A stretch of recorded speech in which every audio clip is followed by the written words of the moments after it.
नमस्कार, hello and welcome to this special presentation on NDTV. आपका बहुत बहुत स्वागत है एनडीटीवी के इस विशेष कार्यक्रम में।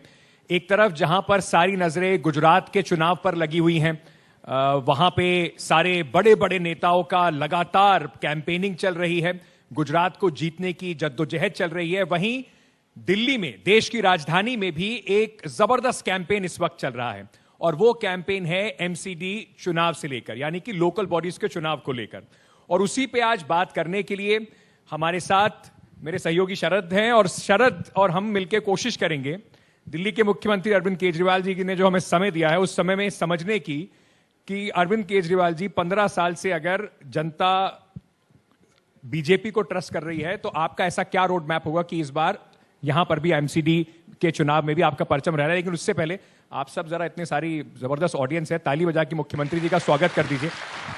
दिल्ली के मुख्यमंत्री अरविंद केजरीवाल हमारे साथ हैं। थैंक यू अरविंद जी, तो सबसे पहले इसी से शुरू करते हैं, क्यों जनता आपको वोट दे इस बार एमसीडी में? क्योंकि हमने पिछले 7 साल में बहुत काम किया। जो जो जिम्मेदारी जनता ने हमें दी, उन सब में उन्होंने हमें स्कूलों की जिम्मेदारी दी, हमने स्कूल अच्छे कर दिए। उन्होंने अस्पतालों की जिम्मेदारी दी, हमने अस्पताल अच्छे कर दिए, मोहल्ला क्लिनिक बनाए। उन्होंने बिजली की जिम्मेदारी दी। पहले दिल्ली में पावर कट बहुत लगते थे, अब दिल्ली में 24 घंटे बिजली आती है, बहुत सारे लोगों को मुफ्त बिजली मिलती है। आज ही एक सर्वे आया है जिसमें पता चला है कि सबसे कम महंगाई पूरे देश में दिल्ली में है। पूरे देश का एवरेज इन्फ्लेशन 6.9 के करीब है, दिल्ली का 2.9 है, और कई सारे शहर ऐसे हैं जिसका 7, 8, 9, 10% है। तो बहुत सारे काम किए, इसलिए अब हमें बहुत बुरा लगता है, आपको भी बुरा लगता होगा, जब दिल्ली के अंदर घूमते हैं, चारों तरफ इतना कूड़ा करकट देखते हैं, चारों तरफ इतनी गंदगी देखते हैं, इतने मक्खी मच्छर हैं, तो रोड साफ नहीं हो रही हैं, रोड पे इतनी मिट्टी है, गलियां साफ नहीं होती, लोग घर से बाहर निकलते हैं, गलियां साफ नहीं होती, नालियां साफ नहीं होती, कूड़ा करकट है, कूड़े के पहाड़ बन गए हैं। तो लोग ये चाहते हैं कि इसकी भी सफाई होनी चाहिए, और लोगों को आम आदमी पार्टी पे भरोसा है कि आम आदमी पार्टी वाले काम करते हैं, ये काम करने वाली पार्टी है। तो एक तो दिल्ली को साफ करेंगे, अपनी प्यारी दिल्ली है, दिल्ली से हम सारे प्यार करते हैं, तो दिल्ली को साफ करेंगे, दिल्ली को सुंदर बनाएंगे, चमकाएंगे। दूसरा, एमसीडी में भ्रष्टाचार बहुत ज़्यादा हो गया, बहुत ज़्यादा। कोई भी काम कराना हो आपको पैसे लेते हैं इनके नेता। लेंटर कोई कंस्ट्रक्शन करे, हर लेंटर के पैसे लगते हैं। कोई लाइसेंस लेना हो किसी व्यापारी को, पैसे लगते हैं।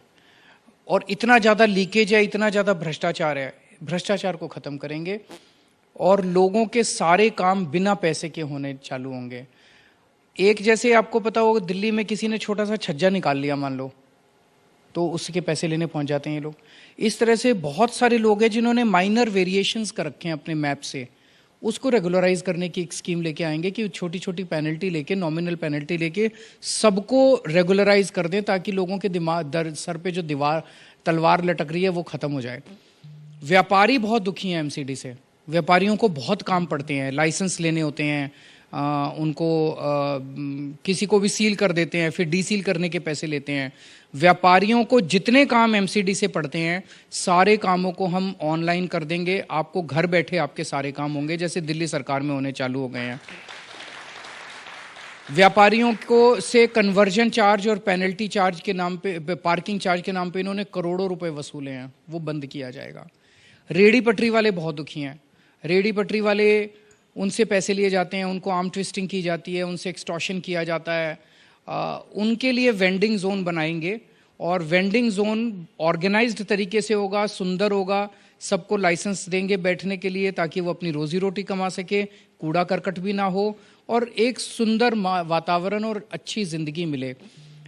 और एक चीज की, 6-6 महीने तक कर्मचारियों को तनख्वाह नहीं मिलती, और कर्मचारी भटकते रहते हैं, वो धरने प्रदर्शन करते रहते हैं। मैं सारे कर्मचारियों को आश्वासन दे रहा हूं, हर महीने के पहले हफ्ते में आपके अकाउंट में आपकी तनख्वाह आ जाएगी। मैं कहीं से लाऊं पैसा, मेरे पे भरोसा रखो, जो मैं कहता हूं मैं करता हूं।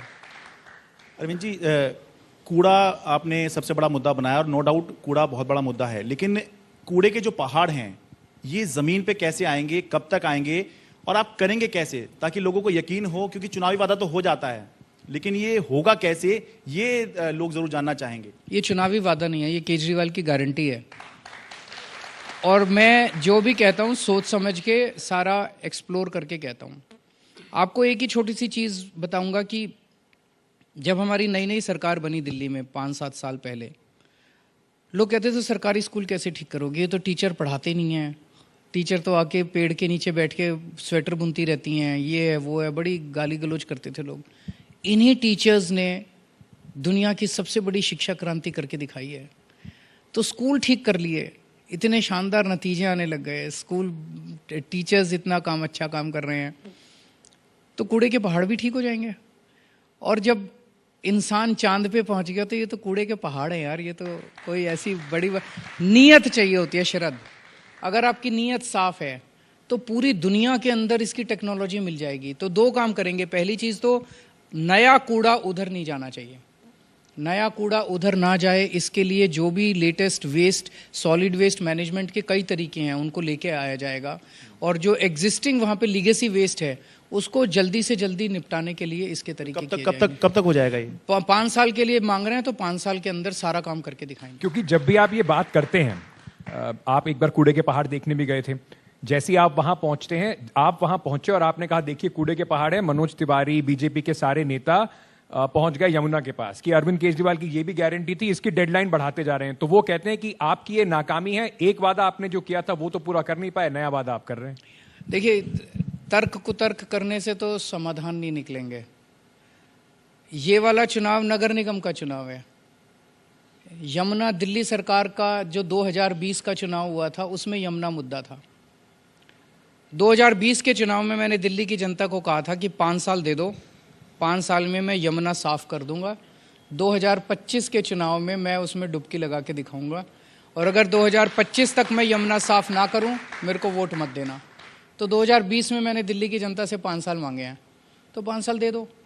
ये 15 साल में भी दिल्ली को साफ नहीं कर पाए, तो अब तो इनके जाने का टाइम बनता है। जैसे आप कूड़े के पहाड़ से बता रहे हैं कि दिल्ली की आबो हवा खराब हो रही है, बीजेपी आरोप लगा रही है कि आपने जो व्यवस्था दिल्ली के अंदर बनाई उससे भी दिल्ली की आबो हवा खराब है, प्रदूषण बहुत ज़्यादा है। और पहले पंजाब के ऊपर आप ये कहते थे कि वहाँ पे पराली चल रही है, इसकी वजह से दिल्ली में प्रदूषण बढ़ रहा है, लेकिन अब पंजाब में भी आपकी सरकार है, तो वो आरोप लगा रहे हैं कि अब आपने गोल पोस्ट चेंज कर दिया। पहले आप कहते थे पंजाब में पराली जल रही है, अब आप कह रहे हैं केंद्र सरकार जो है उसको इसमें कार्रवाई करनी चाहिए। वो कह रहे हैं कि आपने गोल पोस्ट चेंज किया है।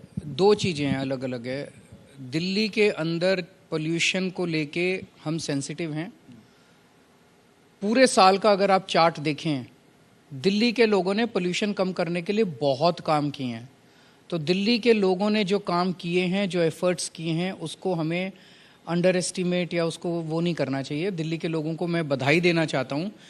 पिछले 5 साल के अंदर दिल्ली में पूरे साल में पोल्यूशन काफ़ी कम हुआ है। अक्टूबर नवंबर अगर छोड़ दे, जिस टाइम पराली का धुआं दिल्ली में आता है, पराली का धुआं आता है, हम इससे भाग नहीं रहे। पंजाब से आता है, हम इससे भी नहीं भाग रहे। पंजाब में हमारी सरकार है, पंजाब में जो भी पराली जलती है उसकी जिम्मेदारी हमारी है, किसान की नहीं है। किसान पराली जलाना नहीं चाहता, उसे समाधान चाहिए। किसान को अगर समाधान मिल गया तो किसान पराली जलाना बंद कर देगा। उसको समाधान देना पंजाब सरकार का काम है, हमारा काम है, हम जिम्मेदारी मानते हैं। अभी नई नई सरकार बनी है, 6 महीने हुए हैं। पराली की समस्या कई सालों पुरानी है, बड़ी कॉम्प्लेक्स समस्या है। हम 1 साल और मांग रहे हैं कि 1 साल के अंदर हमने कई एफर्ट्स, भगवंत मान साहब ने पिछले 3-4 महीने में कई एफर्ट्स करने की कोशिश की, लेकिन समय कम था, उस तरह का मैनेजमेंट हो नहीं पाया जो ज़रूरत थी। तो पराली के पंजाब में पराली ना जले, इसकी जिम्मेदारी हम लेते हैं और हमें उम्मीद है अगले साल तक कर देंगे। लेकिन मैं एक चीज़ और कहना चाहता हूँ, पोल्यूशन केवल दिल्ली की समस्या नहीं है और पोल्यूशन केवल पंजाब की समस्या नहीं है। मैं अभी वो लेके नहीं आया चार्ट, मुझे अगर पता होता आप ये प्रश्न पूछने वाले हैं तो मैं बताता आपको। बिहार के कई शहरों के अंदर आज भी सीवियर और वेरी पुअर कैटेगरी में पोल्यूशन है। उत्तर प्रदेश के कई शहरों के अंदर आज भी सीवियर और वेरी पुअर कैटेगरी में पोल्यूशन है। मध्य प्रदेश के कई शहरों के अंदर, उस दिन मैं अहमदाबाद में था, अहमदाबाद के अंदर भी वेरी पुअर कैटेगरी में। ये पोल्यूशन आम आदमी पार्टी ने नहीं किया, ये पोल्यूशन केजरीवाल ने नहीं किया। तो तो पोल्यूशन देश की समस्या है, और इतने सारे राज्यों में अगर पोल्यूशन की समस्या है तो इसमें जिम्मेदारी कौन लेगा? केंद्र सरकार लेगी। केंद्र सरकार क्या करती है? जब भी पोल्यूशन की समस्या होती है, केंद्र सरकार अपना कमरा बंद करके अंदर से चिटकनी मार के बैठ जाती है और सारे मीडिया हाउसेस को फोन करती है, केजरीवाल को ठोको। और सारे लोग मेरे को ठोकने, मेरे को गालियां देने लग जाते हैं, सारे मीडिया वाले। मेरे को गाली देने से अगर इस देश की समस्या का समाधान निकलता है, पोल्यूशन का समाधान कर लो, लेकिन समाधान निकल तो नहीं रहा। मैं अपनी जिम्मेदारी मान रहा हूं, मैं उसके लिए आपको उंगली नहीं दिखा रहा। आप भी अपनी जिम्मेदारी मानो। केंद्र सरकार को सारे राज्यों को इकट्ठा करके टेक्नोलॉजिकल सोल्यूशन निकालने पड़ेंगे, एडमिनिस्ट्रेटिव लीगल सोल्यूशन निकालने पड़ेंगे, तभी पोल्यूशन का समाधान निकलेगा। इस तरह से एक दूसरे के ऊपर गाली गलौज करके, राजनीति करके, एक दूसरे के ऊपर उंगली दिखा के सोल्यूशन नहीं निकलेगा। मैं एक सवाल आपसे पूछना चाह रहा था, जो आपने शुरुआत में बात कही एमसीडी चुनाव के लिए ही, और आपने कहा कि आप ये गारंटी देते हैं कि जो कर्मचारी हैं, क्योंकि एक बड़ी समस्या रही है उसके ऊपर, हमने देखा कि लगातार कई बार इस पे प्रोटेस्ट हुए, जो कर्मचारी हैं धरने पे चले गए। एमसीडी के हॉस्पिटल्स में भी डॉक्टर्स को धरना देना पड़ा, नर्सेस को स्ट्राइक करनी पड़ी अपनी सैलरी के लिए। बड़ा मुद्दा है ये। आपने कहा कि अगर हम एमसीडी जीत जाएंगे तो कुछ भी करना पड़े, 1 तारीख को सैलरी उनके पास पहुंच जाएगी। आप जैसे पहले कहते थे कि हम काम करते रहे और वो अड़ंगे लगाते रहे, बीजेपी भी अब वही कह रही है कि ये सैलरी वैलरी के सारे इश्यूज इस वजह से हो रहे हैं क्योंकि अरविंद केजरीवाल फंड रिलीज नहीं कर रहे थे एमसीडी का, वो हमारे साथ चीटिंग कर रहे थे। 5 साल में हमने 1 लाख करोड़ रुपया दिया है बीजेपी को, इनको, एमसीडी को। अगले इंटरव्यू में पूछ लेना कहां गया, खा गए सारा। अगर थोड़ा सा खाना कम कर देना जनता को, उनको कर्मचारियों को तनख्वाह मिलने लग जाएगी। इनकी हवा, इनका पता नहीं कितना हाजमा इनका स्ट्रांग है, इतना पैसा खाते हैं ये लोग, इतना पैसा खाते हैं, सब कुछ खा जाते हैं ये लोग। लेकिन वो कह रहे हैं कोई करप्शन का कोई चार्ज नहीं हमारे ऊपर। अरविंद केजरीवाल जी कह देते हैं सारी एजेंसीज इनके पास है। मेरे को 24 घंटे के लिए सीबीआई और ईडी दे दो, आधी से ज्यादा बीजेपी जेल में ना हो तो मेरे को क्या देना। अब इस पे वो आप एक चीज बताओ, गुजरात के अंदर घड़ी बनाने वाली कंपनी को इन्होंने पुल बनाने का ठेका दे दिया और कहते हैं केजरीवाल भ्रष्टाचारी है। मतलब पूरी दुनिया के इतिहास में, इंसान के इतिहास में ऐसा हादसा कभी नहीं हुआ होगा कि एक घड़ी बनाने वाली कंपनी को बिना टेंडर के नॉमिनेशन बेसिस पे पुल बनाने का ठेका दे दिया और कहते हैं मनोज सतिंदर जैन भ्रष्टाचारी है, मनीष सिसोदिया भ्रष्टाचारी है। तो वो कह रहे हैं एक बार मेरे को 24 घंटे के लिए सीबीआई और ईडी दे दो और देखो फिर। वो कह रहे हैं इनके पास सीबीआई ईडी है। हाँ। इन्होंने हमारे ऊपर इतने आरोप लगाए, इतने हमारे ऊपर केस कर दिए, एक भी साबित हुआ? इन्होंने कहा कि मनीष सिसोदिया ने शराब घोटाला कर दिया, शराब घोटाला कर दिया, 10,000 करोड़ खा गया मनीष। कहां गया वो 10,000 करोड़? इन्होंने रेड मारी मनीष सिसोदिया के यहां, दीवारें तोड़ तोड़ के देखी अंदर। उन्होंने सोचा वो जैसे अजय देवगन की एक पिक्चर आई थी, वो दीवारों में से पैसे निकले थे। इन्होंने गद्दे फाड़ फाड़ के देखे मनीष के, गद्दों में शायद कुछ नहीं निकला, चवन्नी नहीं निकली मनीष सिसोदिया के। बैंक लॉकर देखे, कहां गया वो पैसा? 800 ईडी के और सीबीआई के ऑफिसर्स लगे हुए हैं, शराब घोटाला नहीं जांच कर रहे। मनीष सिसोदिया को पकड़ने के लिए कुछ भी निकालो, गिरफ्तार करो मनीष सिसोदिया। ऐसे देश कैसे तरक्की करेगा? इतनी गंदी राजनीति, इतनी नेगेटिव राजनीति। इस देश की जनता नेगेटिव राजनीति नहीं चाहती, इस देश की जनता काम चाहती है कि काम करो। पर ये सब आरोप तो कोर्ट में सिद्ध होने हैं ना अरविंद जी, ना तो आप क्लीन चिट दे सकते, ना वो क्लीन चिट किसी को दे सकते। 7 साल तो हो गए हमारी जांच करते करते, कोई एक केस तो मिला होता है जिसमें कोर्ट में साबित हो गया होता। हमारे एमएलएज के खिलाफ 167 केस किए इन्होंने, 167 केसेस हमारे एमएलएज के साथ खिलाफ। 135 केसेस में एमएलएज बरी हो गए, बाकी पेंडिंग है। एक केस तो साबित कर दो यार, एक केस किसी केस में। और रोज डांट खाते के आते हैं ये लोग कोर्ट से, इतने गंदे गंदे ऑर्डर्स इनके खिलाफ आते हैं कि कुछ सबूत नहीं है, कुछ नहीं है, फिर भी केस पे केस, केस पे केस किए जा रहे हैं। एक चुनावी वादा आपने केजरीवाल गारंटी जो है इसमें कहा है कि कच्चे कर्मचारी को पक्का करेंगे, तो बीजेपी वाले ये कह रहे हैं कि आपने दिल्ली सरकार में जो वादा किया था कर्मचारी को पक्का करने का, वो तो किया नहीं, अब यहाँ पे भी वादा कर रहे हैं। वो सर्विसेज इनके पास है। हाँ, लेकिन वो फिर क्या एमसीडी में एमसीडी में सर्विसेज हमारे पास होगी। एमसीडी के अंदर वो डिवीजन नहीं है, एमसीडी इंडिपेंडेंट ऑर्गेनाइजेशन है और एमसीडी में सारी पावर्स जो हैं वो एमसीडी के ऊपर जिसका भी कंट्रोल होता है उसके पास। एक और सवाल इसे जुड़ा हुआ है, मनोज तिवारी जी का हम इंटरव्यू कर रहे थे तो उन्होंने एक चीज कही है कि अब एमसीडी में एक अमेंडमेंट उन्होंने करा लिया है अमित शाह जी से कह के कि केंद्र सरकार डायरेक्ट पैसा जो है एमसीडी को दे सकती है।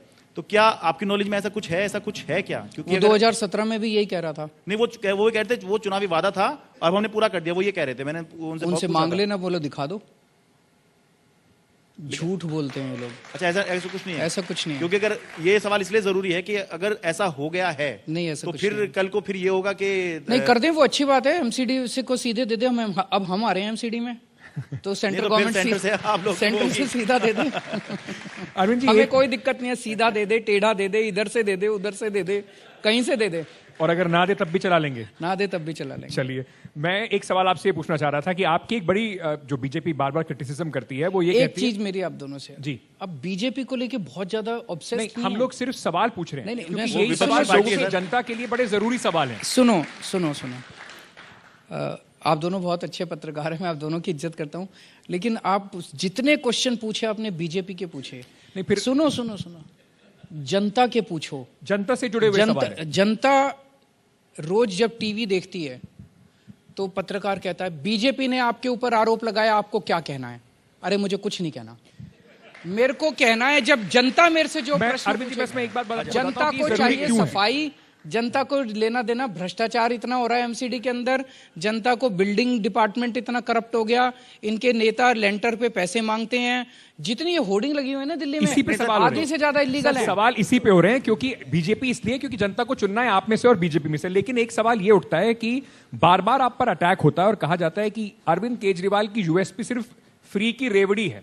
अरविंद केजरीवाल फ्री में बिजली दे रहे हैं जनता को, मतलब यहां तक कहा जाता है कि देखिए जनता का काम जो है ना, इनको निठल्ला बना रहे हैं, फ्री में बिजली दे देते हैं, फ्री में दे देते हैं, इसी वजह से इनको वोट मिलता है। अदरवाइज अरविंद केजरीवाल और कोई काम नहीं करते। इनके सारे नेताओं को फ्री बिजली मिलती है, इनके सारे नेताओं को फ्री बंगले मिले हुए हैं, इनके सारे नेताओं के घर में कोई बीमार हो जाए तो अमेरिका में इनका फ्री में इलाज होता है। तो इसका मतलब इनके बीजेपी के सारे नेता निठल्ले हो गए। जनता को इतना जलील करते हैं ये लोग जनता को कि जनता को 300 यूनिट बिजली दे दो तो कहते हैं कि जनता निठल्ली हो गई। 300 यूनिट बिजली में जनता निठल्ली हो गई, जनता को भिखारी समझते हैं ये लोग। और फ्री की रेवड़ी मैं भी देता हूं और मोदी जी भी देते हैं, दोनों देते हैं फ्री की रेवड़ी। मोदी जी अमीरों को देते हैं, मैं जनता को देता हूं। लेकिन जैसे मैं आप हमारे देश के अंदर कई सारे अरबपति खरबपति हैं, उन्होंने बैंकों से लोन लिए, कर्जे लिए, जब कर्जे वापस करने का टाइम आया उनकी नीयत खराब हो गई, सारे मोदी जी के पास पहुंच गए और मोदी जी को कहा कि हमारे कर्जे माफ कर दो। मोदी जी ने किसी का 10,000 करोड़ का कर्जा माफ कर दिया, किसी का 15,000 करोड़ का, किसी का 7,000 करोड़ का कर्ज, 7,000 10,000 करोड़ के कर्जे माफ कर दिए उनके। 10 लाख करोड़ रुपए के कर्जे प्रधानमंत्री जी ने माफ कर दिए। ये फ्री की रेवड़ी नहीं है? तो प्रधानमंत्री जी अमीरों को देते हैं फ्री की रेवड़ी। मैं जब कहता हूं कि जनता की बिजली माफ कर दूंगा तो इनको मिर्ची लगती है, कहते हैं केजरीवाल फ्री की रेवड़ी बांट रहा है। मैं कहता हूं मैं जनता के लिए स्कूल बनवाऊंगा, उसमें फ्री की शिक्षा दूंगा, तो कहते हैं केजरीवाल फ्री की रेवड़ी बांट रहा है। मैं कहता हूं कि फ्री की शिक्षा देके मैं बच्चों को इंजीनियर बनाऊंगा, डॉक्टर बनाऊंगा, ये राष्ट्र निर्माण का काम है, इसको फ्री की रेवड़ी नहीं कहते। और फ्री की रेवड़ी कह के आप जनता का अपमान मत कीजिए। ऐसे लग रहा है जैसे जनता को कोई भिखारी समझ रखा है।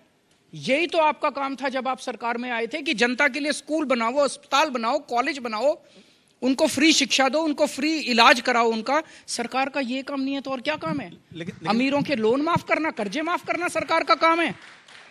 ये तो पहली बार सुना है। उनको फ्री की रेवड़ी, पर्दे के पीछे बैठ के उनको फ्री की रेवड़ी बांटो, वो सही है। और जनता के लिए स्कूल बनाओ, अस्पताल बनाओ, ये फ्री की रेवड़ी है।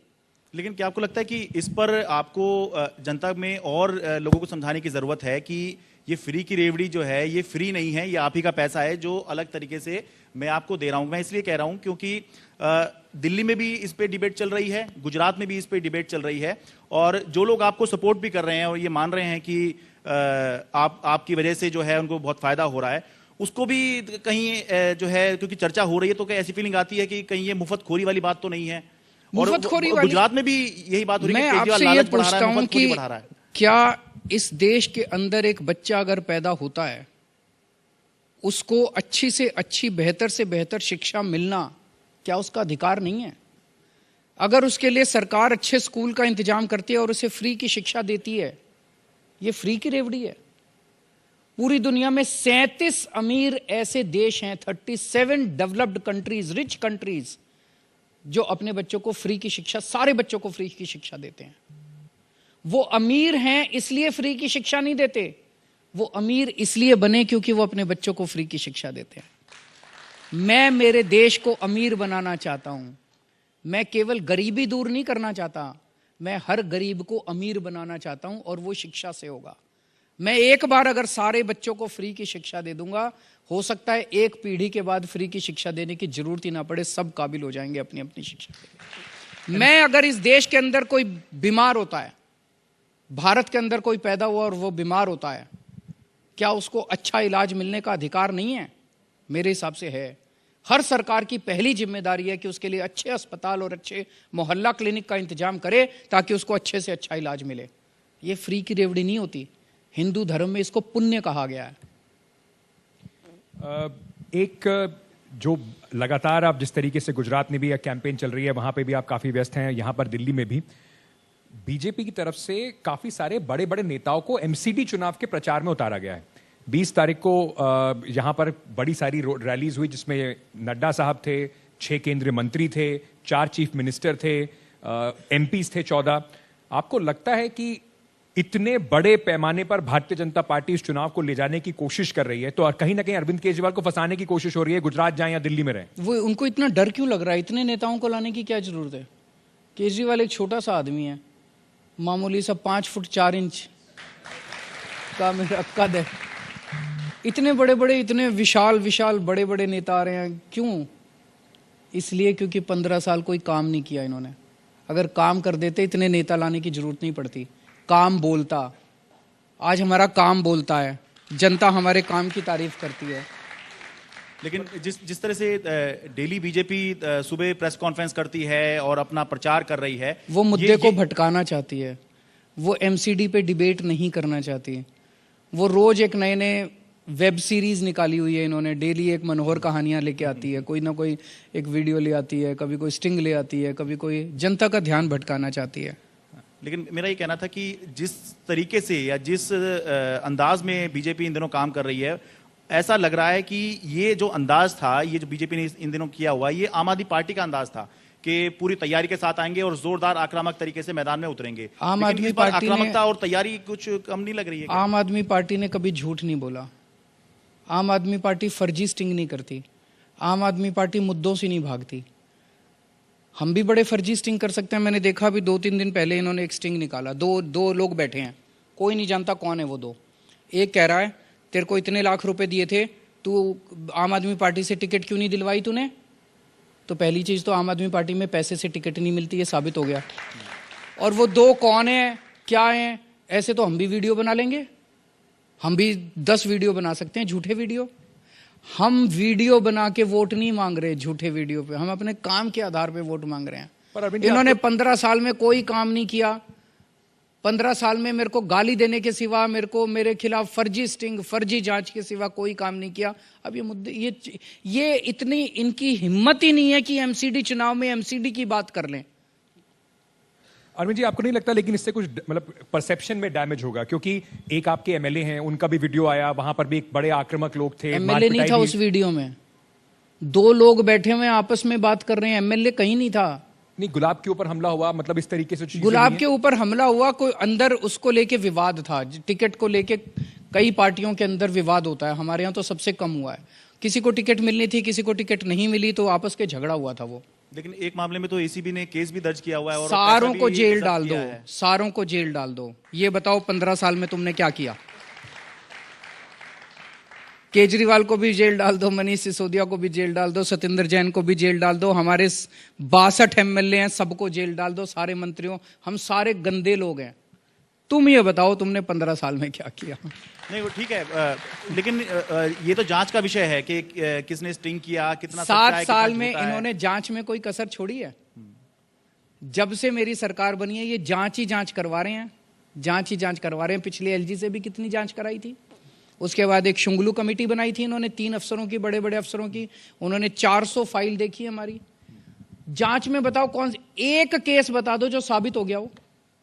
एक केस बता दो जो साबित हो गया हो कहीं कोर्ट में। कौन साबित करेगा कि रोज कीचड़ फेंकते हैं। क्यों कीचड़ फेंकते हैं? पूरे देश में अकेला केजरीवाल है जो खड़ा होकर कहता है मैं कट्टर ईमानदार हूं। लेकिन एक भी भारतीय राजनीति के अंदर आज एक भी ऐसा नेता नहीं है जो खड़ा होकर छाती चौड़ी करके कह सके मैं कट्टर ईमानदार हूं। इसीलिए इसी से डरते हैं वो लोग, इसीलिए रोज मेरे ऊपर कीचड़ फेंकते हैं, रोज मेरे ऊपर कीचड़ फेंकते हैं। लेकिन जनता अभी इतना डोर टू डोर चल रहा है दिल्ली के अंदर, हमारे हर हजारों की संख्या में हमारे कार्यकर्ता, मैंने कई कार्यकर्ताओं से पूछा, सब कह रहे हैं कि एक भी आदमी ने नहीं पूछा ये टीवी चैनल में रोज जो नौटंकी चलती है कोई नहीं बात कर रहा इसकी, सब कह रहे हैं झूठ है। लेकिन ये बात ठीक है, चुनाव के दौरान ऐसी बहुत सारी चीज आती हैं जो चुनाव के बाद बिल्कुल गायब हो जाती हैं, लेकिन इससे परसेप्शन खराब नहीं होता है? क्योंकि लोगों को लगता है कि परसेप्शन खराब नहीं हुआ। जनता, ये लोग सोचते हैं जनता बेवकूफ है, और जो नेता ये सोचता है, जो पार्टी ये सोचती है कि जनता बेवकूफ है, वो बहुत बड़ी गलती करती है। इनको लगता है फर्जी स्टिंग करके और फर्जी जांच करके और फर्जी आरोप लगा के ये जनता का परसेप्शन बदल देंगे। पूरी दिल्ली के अंदर आज एक भी व्यक्ति ने ये नहीं पूछा कि जी ये शराब घोटाला क्या है, ये सतेंद्र का क्या मामला है, ये टिकटों का क्या, कोई नहीं पूछ रहा। सबको पता है सारा फर्जी है। ये जो आप एलजी साहब की बात कर रहे थे कि पुराने एलजी ने भी इस तरीके से शुंगलू कमेटी बैठाई, नए एलजी के साथ आपका कुछ खास प्रेम है चल रहा है? आप भी कहते हैं कि चिट्ठी आप लिख देते हैं कि वो आपको रोज एक प्रेम पत्र भेज देते हैं, हर दूसरे दिन ट्विटर पर कुछ ना कुछ जो आप फैसले लेते हैं एलजी साहब उसको रोक देते हैं, तो नए एलजी साहब के साथ कुछ समीकरण नहीं बैठ पा रहे? देखो, हम जनतंत्र में रहते हैं, जनतंत्र में जनता चुनाव में पार्टिसिपेट करती है और अपनी सरकार चुनती है। दिल्ली की जनता ने मेरे को भारी बहुमत दिया, 62 सीट दी और हमको जिम्मेदारी दी, भाई दिल्ली संभालो। अब एक कोई शख्स आता है, वो कहता है कि मैं औरंगजेब हूं और ये सल्तनत है मेरी, और अब जो मैं कहूंगा वो करूंगा। दिल्ली के अंदर हम योगा क्लासेस चलाते थे, फ्री में योगा सिखाता था मैं जनता को, फ्री में योगा टीचर भेजता था। 17,000 लोग दिल्ली में योगा क्लासेस करते थे। एलजी साहब ने एक दिन फाइल मंगा के योगा क्लासेस बंद कर दी। ये सही है? आप लोग टीवी चैनल वाले चलाते हो, one more flash point between मेरा क्या कसूर है बताओ? मैंने एलजी साहब के पैर पकड़े, सब कुछ किया, माने ही नहीं। योगा कौन बंद करता है यार? पाप चढ़ता है योगा बंद करने से। लोगों को, हमारे हिंदू धर्म में कहा गया है कि लोगों की सेहत, अगर कोई बीमार हो तो इसका इलाज कराओ तो पुण्य चढ़ होता है, कोई गरीब हो उसको शिक्षा दो तो पुण्य होता है। आप लोगों को योगा का क्लासेस बंद करा रहे हो। और एक चीज सोचो, अगर एक राज्य का मुख्यमंत्री अपने लोगों के लिए योगा क्लासेस नहीं करा सकता, फिर क्या मुख्यमंत्री है वो? उसके पास क्या पावर है? कोई पावर नहीं है।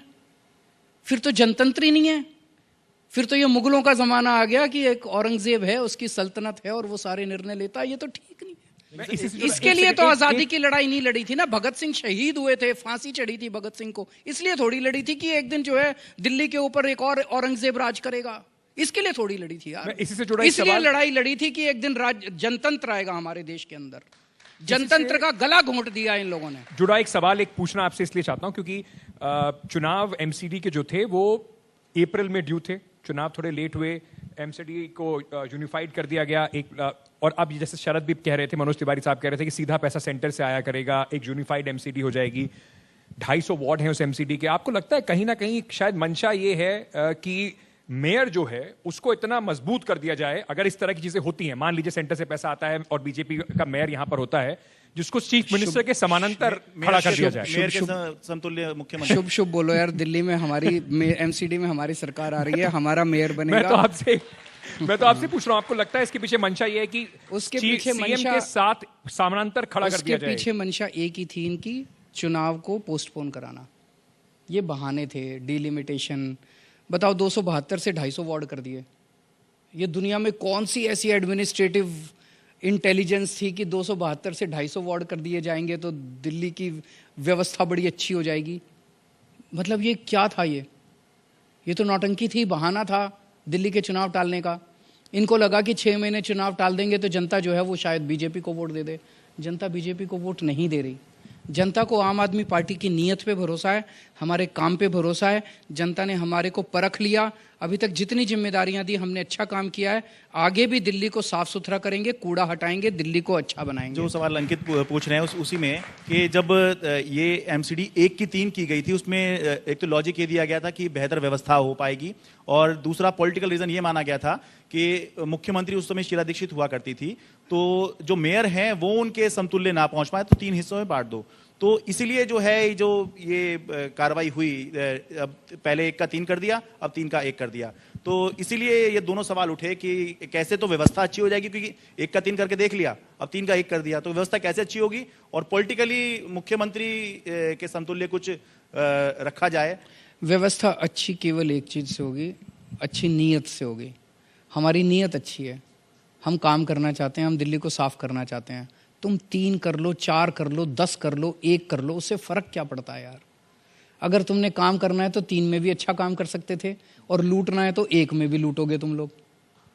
अगर तुम्हारी नीयत खराब है, अच्छा बताओ, इनके अगर काउंसलर आ गए, वो आज लेंटर के पैसे लेते हैं, तो 3 का 1 हो गया तो लेंटर के पैसे लेने बंद कर देंगे, कहेंगे अब 1 हो गया, अब हम लेंटर के पैसे नहीं लेंगे।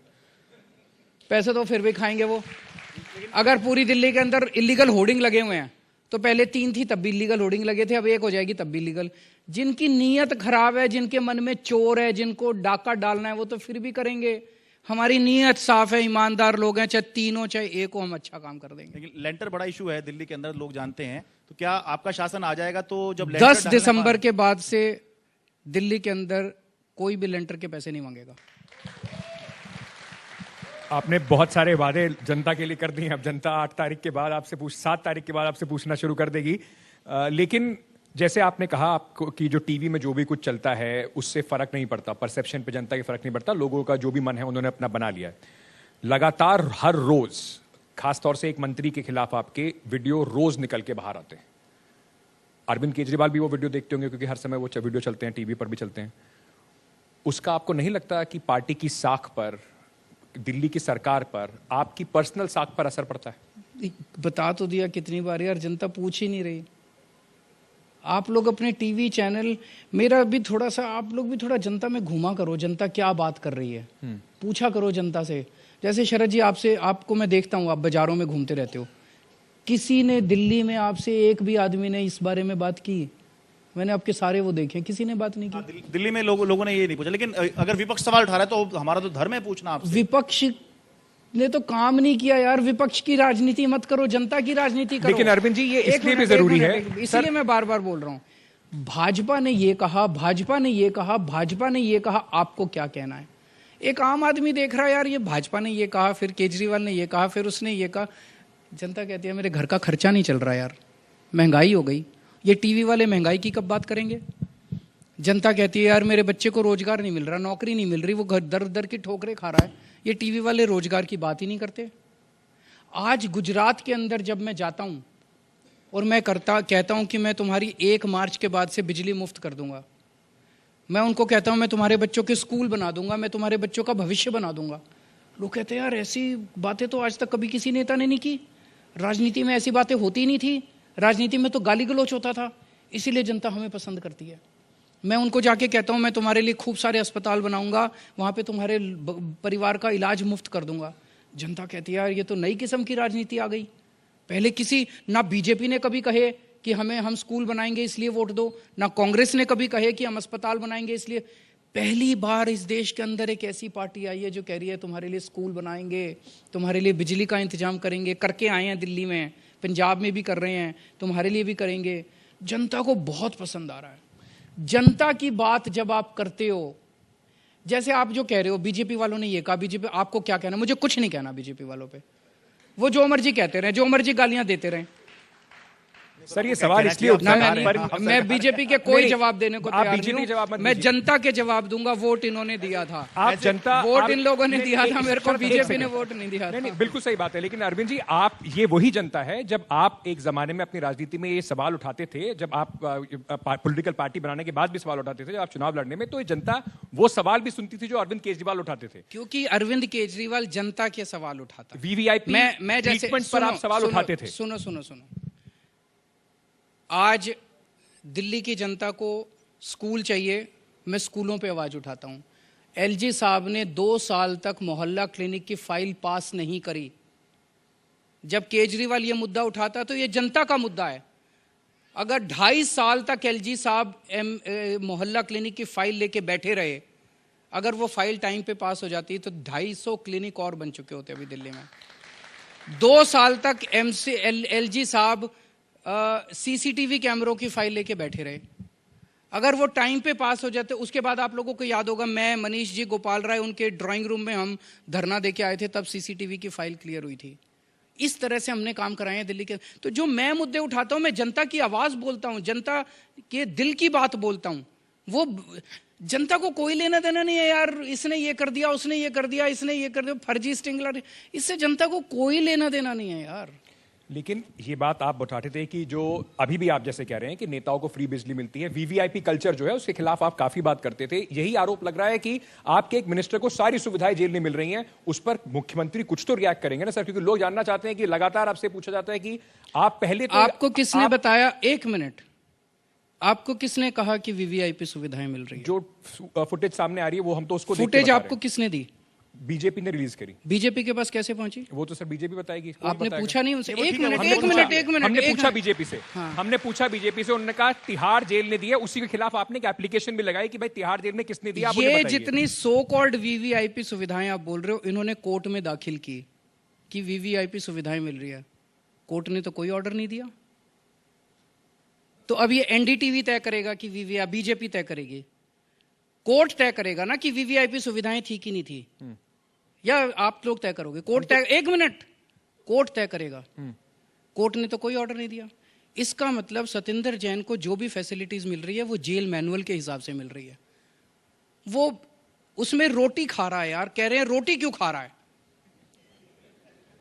मतलब क्या नॉनसेंस चल रहा है यार इस तुम्हारे चैनलों पे? क्या बात कर रहे हो आप लोग? वीवीआईपी सुविधा मैं बताता हूं। अमित शाह जी 2010 के अंदर, वो कौन सी जेल थी जो जिस जेल में 3 महीने के लिए थे, वहां पे इनके लिए डीलक्स जेल बनाई गई थी। अलग से खाना आता था इनका। उठा के देखो सीबीआई की चार्जशीट, जब अमित शाह जेल में थे। उसको कहते हैं वीवीआईपी सुविधाएं। तो अन्ना जी एक चीज कहते थे, जो जैसा काम करता है उसका वैसा ही चश्मा होता है। ये जब ये लोग जेल गए, इन्होंने वीवीआईपी सुविधाएं ली थी। इनको लगता है सारे वीवीआईपी सुविधाएं लेते होंगे। हम लोग नहीं लेते यार, हमें क्या लेना देना है? 10 दिन में वापस आ जाएगा वो। ये आप बात ठीक कह रहे हैं। एक तो कोर्ट ने इस बारे में अभी तक कुछ नहीं कहा है। कोर्ट के शरद, सामने अब मेरा मामला ये रिक्वेस्ट है कि ये टीवी इंटरव्यू उसके ऊपर नहीं है। टीवी इंटरव्यू एमसीडी, गुजरात और उन मुद्दों के ऊपर है। तो गुजरात पे आ जाते हैं। 1 मिनट, आप लोग, मेरे को इस पे सख्त आपत्ति है, क्योंकि जनता को बीजेपी से कोई लेना देना नहीं है। बीजेपी ये कह रही है, बीजेपी ये कह रही है, बीजेपी ये कह रही है, बीजेपी ये कह रही है। बीजेपी जो कह रही है वो बीजेपी को मुबारक। मेरा जनता से लेना देना है यार, इसलिए जनता मेरे को प्यार करती है। तो आप लोगों को जनता से लेना देना नहीं है। आप लोग जनता के क्वेश्चन ही नहीं पूछ रहे सर, आप लोग बीजेपी के क्वेश्चन पूछ रहे हो।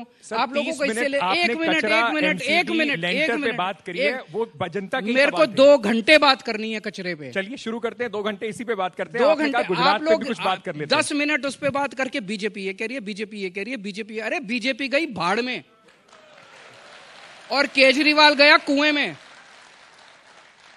केजरीवाल इंपॉर्टेंट नहीं है, बीजेपी इंपॉर्टेंट नहीं है, ये देश इंपॉर्टेंट है, दिल्ली इंपॉर्टेंट है, दिल्ली की 2 करोड़ जनता इंपॉर्टेंट है, गुजरात के 6.5 करोड़ लोग इंपॉर्टेंट है। इनकी बात कब करोगे आप लोग? गुजरात के अंदर मोरबी पुल गिर गया, उसकी बात ही नहीं की अभी आपने।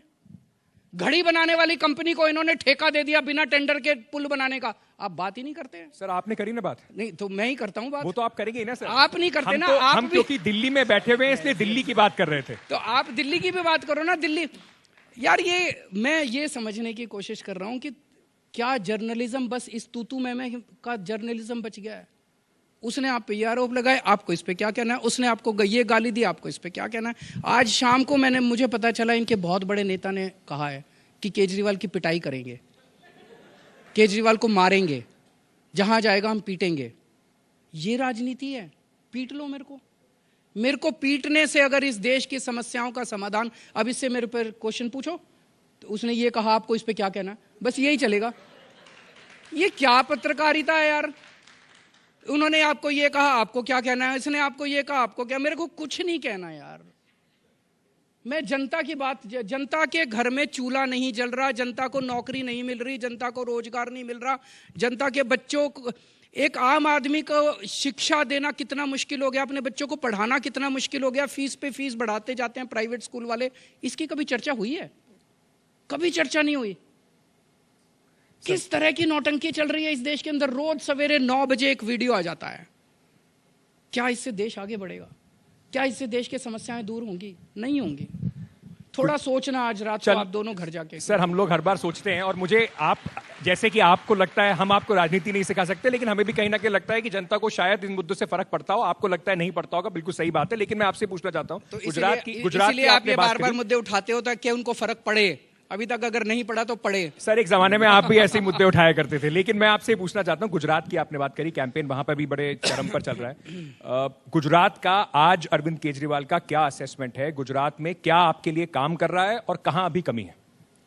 गुजरात के लोगों को उम्मीद मिल रही है, क्योंकि अभी तक जैसा मैंने कहा, गुजरात के लोगों को अचंभा हो रहा है कि एक ऐसा शख्स आया है जो कि हमारे घर की बात कर रहा है। मैं बात करता हूं, तुम्हारी महंगाई दूर कर दूंगा। दिल्ली में, जैसे मैंने कहा, सबसे कम महंगाई है। ये मेरा डेटा नहीं है, ये केंद्र सरकार का डेटा है। गुजरात में भी महंगाई कम कर देंगे। गुजरात की बिजली अगर मुफ्त कर देंगे, लोगों को 3-4 हज़ार रुपये महीना बचने लगेंगे। लोगों के लिए स्कूल बनाएंगे, अस्पताल बनाएंगे, हर महिला को 1000 रुपये देंगे, बेरोजगारों के लिए रोजगार का इंतजाम करेंगे। ये सारी किसानों के लिए फसल खरीदेंगे, उनको एमएसपी के ऊपर फसल खरीदेंगे, व्यापारियों के लिए व्यापार करना सुलभ करेंगे। ये सारी चीज़ें लोगों को पसंद आ रही है। तो हमारा एजेंडा लोगों को पसंद आ रहा है। और बीजेपी ने 15 साल में क्या, 27 साल में क्या किया, उनके पास कुछ नहीं है बताने को। तो एक तरफ आशा है, एक तरफ निराशा है।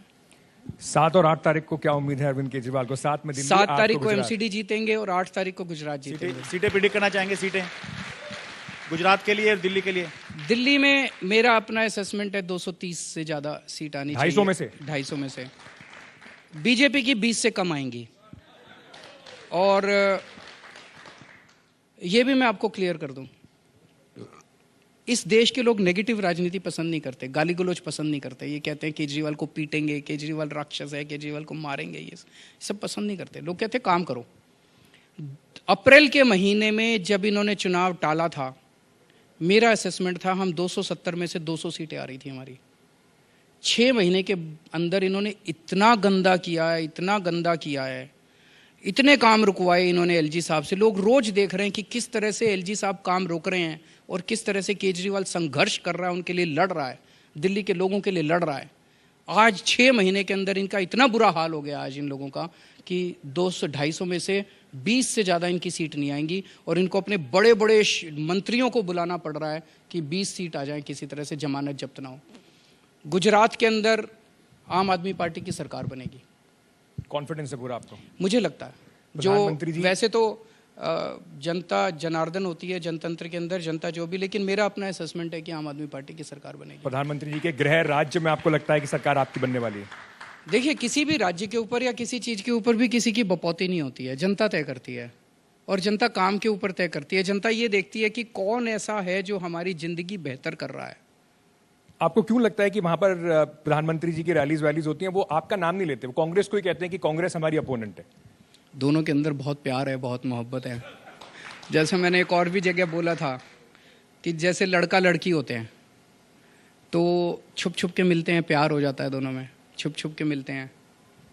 उसके बाद बाहर वाले लोगों को पता चल जाता है तो लोग पूछते हैं तो कहते हैं वी आर जस्ट फ्रेंड्स। फिर तो मैं इन दोनों से जब पूछो, इनकी रात को गुजरात में मुझे पता चला है रोज इनकी बीजेपी और कांग्रेस वालों की सीक्रेट मीटिंग होती है रात को 12 बजे। अब मेरी दोनों से रिक्वेस्ट है यार, पूरी दुनिया को पता चल गया, अब शादी कर लो तुम लोग। मुझे नहीं पता। कांग्रेस कह रही है हम चुनाव छोड़ दिया है, हम चुनाव नहीं लड़ रहे, गुजरात का चुनाव नहीं लड़ रहे। प्रधानमंत्री जाके कहते हैं नहीं नहीं कांग्रेस गई नहीं है अभी, कांग्रेस लड़ रही है कांग्रेस है। वो कांग्रेस को जिंदा रखने की पूरी कोशिश कर रहे हैं प्रधानमंत्री जी, पर कांग्रेस खत्म हो चुकी है। आप उन्हें लगता है कि वरना आप रिप्लेस कर देंगे? मुझे नहीं पता, वो तो वही बताएंगे। उनको यही डर है कि अगर कांग्रेस बिल्कुल खत्म हो गई तो स्वीप हो जाएगा बिल्कुल। चलिए 7 और 8 का प्रिडिक्शन आपने कर दिया है। अब 7 और 8 के बाद 9 तारीख को एक बार देखेंगे, 8 तारीख के शाम को ही पता चल जाएगा कि प्रिडिक्शन दोनों में कहां कहां अरविंद केजरीवाल जी का सटीक बैठ रहा है।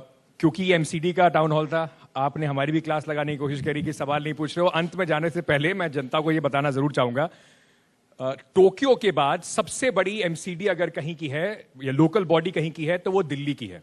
अब आपको यह तय करना है कि आपका शहर टोक्यो जैसा है या बन सकता है। उसमें क्या अरविंद केजरीवाल जी का विजन आपको समझ में आ रहा है या भारतीय जनता पार्टी का या कांग्रेस का? लेकिन वोट डालने दिल्ली के लोग 4 तारीख को जरूर जाइएगा, क्योंकि आपको तय करना है कि दिल्ली आपकी कैसे लगेगी। मैं एक और चीज दिल्ली की जनता को कहना चाहता हूं, जो ये कार्यक्रम देख रहे हैं, कि दिल्ली में आम आदमी पार्टी की सरकार है और लगभग तय हो चुका है कि एमसीडी में भी आम आदमी पार्टी की सरकार बनने जा रही है। तो आपका काम, सारे काम मैं करवाऊंगा आपके, चाहे एमसीडी में हो चाहे दिल्ली सरकार में हो। लेकिन अगर आपने गलती से भी दूसरी पार्टी के किसी को काउंसलर को बना दिया तो फिर आपके सारे काम रुक जाएंगे, क्योंकि वो तो लड़ेगा बस मेरे से, अगले 5 साल लड़ाई झगड़े में निकाल देगा। इसीलिए आप चाहे इस पार्टी के हों चाहे उस पार्टी के हों, इस बार एमसीडी के चुनाव में काउंसलर आप आम आदमी पार्टी का चुनना। कहीं ऐसा ना हो गलती से दूसरा चुन लिया तो 5 साल फिर वो नरक कर देगा आपकी जिंदगी।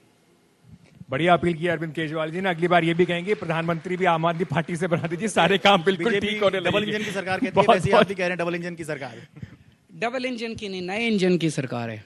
नया इंजन है मार्केट में, नई सोच है, नई पार्टी है, ईमानदार पार्टी है। जब बारिश आने वाली होती है तो एक फ्रेश हवा का झोंका आता है। आम आदमी पार्टी भारतीय राजनीति के अंदर उस फ्रेश हवा के झोंके की तरह है। चलिए, तो अब जनता को तय करना है किसकी बात पर उन्हें है ज्यादा यकीन। बहुत बहुत शुक्रिया हमारे साथ जुड़ने के लिए मुख्यमंत्री जी, बहुत बहुत शुक्रिया आपका समय निकालने के लिए, हमारे सवालों के जवाब देने के लिए। अभी के लिए इतना ही। देखते रहिए एनडीटीवी, खबरों का सिलसिला जारी है।